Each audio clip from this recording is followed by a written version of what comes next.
এখন নাচতেছে দেখ, এই যে এখন নাচতেছে।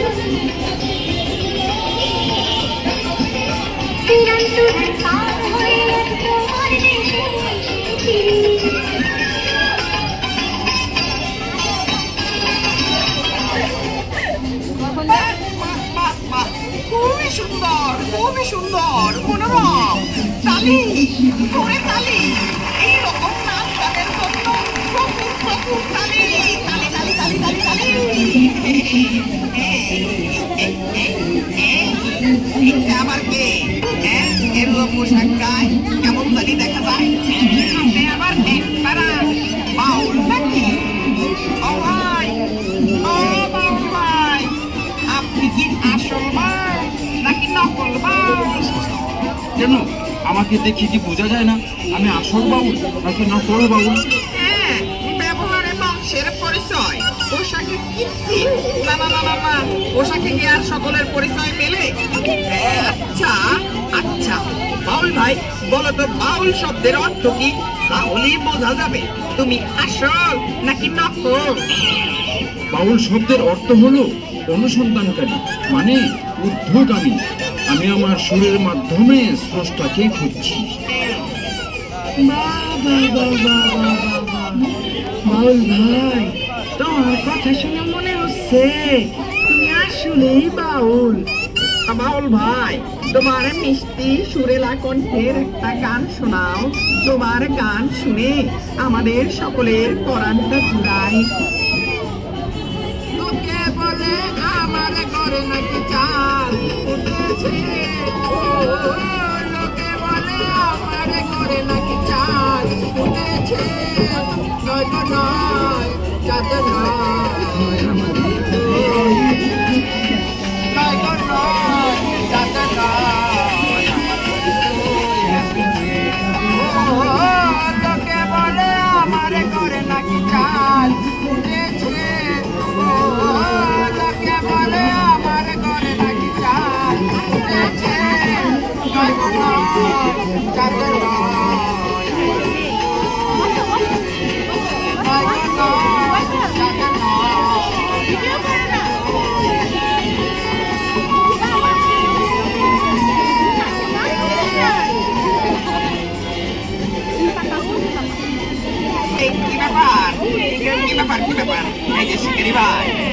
আপনি আবার এই নাচ গানের এত সুন্দর অনুষ্ঠানের ভেতরে দ্রুম দ্রুম দ্রুম বন্দুক নিয়ে ঢুকিয়াছেন কেন?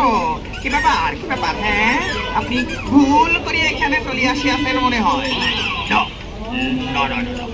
আমি অনাই শিকারী, শিকার করতে এসেছি। শিকারি ভাই, শিকারি ভাই, তুই কি শিকার কর? ইন্দুর বান্দর কালাপোকা সারপোকা কুত্তা বিলাই গাইছ? না না না না না না না, আমি আমি বাঘ শিকার করতে এসেছি। বাঘ? বাবারে, মনে হয় তুমি নিশানা ঠিক রাখো, এখনই এখানে বাঘ আসবে। ওরে বাবারে, বাঘ আইতাছে রে, বাঘ বাঘ বাঘ বাঘ বাঘ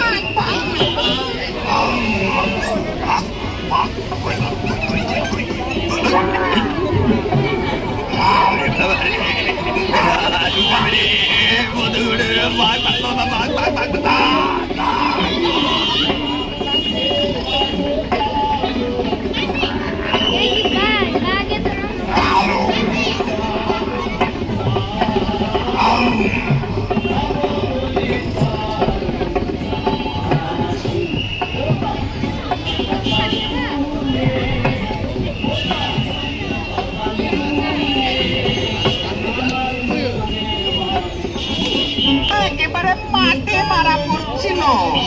বাবারে, কে আবার কে এখানে অসময়?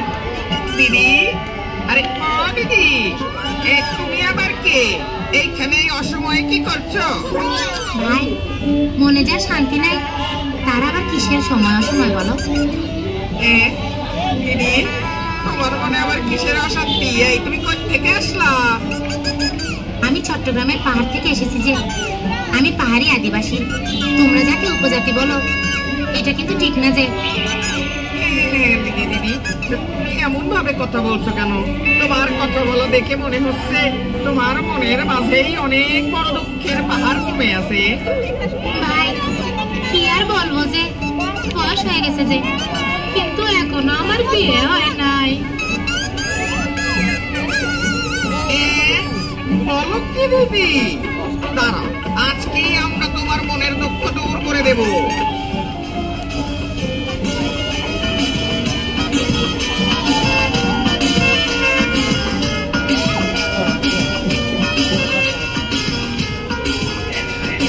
তবে আমাকে বিয়ে করলে আমি চট্টগ্রামের সব বড় বড় পাহাড় তাকে দিয়ে দিব। বলো কি? ও দিদি, একজন স্বামী তো তার স্ত্রীর কাছে পাহাড় পর্বত টাকা পয়সা কিছুই চায় না। স্বামী চায় আদর যত্ন আর একটুখানি ভালোবাসা। হ্যাঁ দেবো তো, তাহলে এখনই দিয়ে দিই, এখন একটু ভালোবাসা দিয়ে দিই। কি করো কি করো? তুমি আর সামনে বাইরে এও না, এইবার ওইখান থেকেই বলো কবুল। কবুল কবুল কবুল যে। বলতে বললাম একবার তিনবারই বলে ফেললে। সমস্যা নেই সমস্যা নেই। জামাই বাবু এবার আপনি বলেন আলহামদুলিল্লাহ কবুল।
অনেক হয়েছে কান্নাকাটি বিয়ে শাদী, এইবারে দেখবেন আমারে খেলা। আসলে